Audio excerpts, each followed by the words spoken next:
V K പ്രശാന്തിന്റെ office ഒഴിയാൻ R Sreelekha ആവശ്യപ്പെട്ടത് രാഷ്ട്രീയമാക്കേണ്ടതില്ലെന്ന് Thiruvananthapuram mayor V Rajesh. ആലോചിച്ച് തീരുമാനമെടുത്ത് മാറാനാണ് ശ്രീലേഖ ആവശ്യപ്പെട്ടത്. ശ്രീലേഖയും വി കെ പ്രശാന്തും തമ്മിൽ നല്ല സൗഹൃദമാണ്. വ്യക്തിപരമായ സംഭാഷണം പ്രശാന്ത് രാഷ്ട്രീയമാക്കാൻ പാടില്ലായിരുന്നുവെന്നും രാജേഷ് പറഞ്ഞു.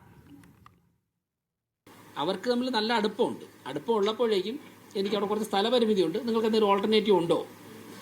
ഒരുപക്ഷെ പീരീഡ് അസംബ്ലിയുടെ കഴിയല്ലേ, അതൊക്കെ മനസ്സിൽ വെച്ചിട്ടായിരിക്കും ചോദിച്ചത്. അതിന് അല്ല ഇപ്പം ഞാൻ നിങ്ങളോട് ആരോടെങ്കിലും വ്യക്തിപരമായിട്ടുള്ള അടുപ്പം വെച്ചിട്ടൊരു കാര്യം ഇങ്ങനെ സാധിക്കുമോ എന്ന് ചോദിക്കുമ്പോൾ അതിനൊരു വിവാദമാക്കും, അതിനെ ഒരു ആ തരത്തിലേക്ക് കൊണ്ടുപോകണോ വേണ്ടോ എന്ന് ആലോചിക്കുന്നത് നിങ്ങളാണ്. അദ്ദേഹം അത് ചെയ്യാൻ പാടില്ലായിരുന്നു. വ്യക്തിപരമായ സൗഹൃദം വെച്ചിട്ട് ഇങ്ങനൊരു ബുദ്ധിമുട്ടുണ്ട്, അതിനെന്തെങ്കിലും ഓൾട്ടർനേറ്റീവ് ഉണ്ടോ എന്ന് ചോദിക്കുമ്പോൾ അതിന് ഒരു പരിചയമില്ലാത്തവർ വിളിച്ചിട്ട് ഇന്നും മാറണം എന്നല്ലല്ലോ പറഞ്ഞത്. വർഷങ്ങളായി പരിചയമുണ്ട്, പല കാര്യത്തിലും പോലീസ് ഓഫീസറും ജനപ്രതിനിധികളൊക്കെ അങ്ങോട്ടും ഇങ്ങോട്ടും സഹകരിച്ച ഒരു ബന്ധം വെച്ചിട്ടാണ്, ആ സ്വാതന്ത്ര്യം വെച്ചിട്ടാണ് ചോദിക്കുന്നത്.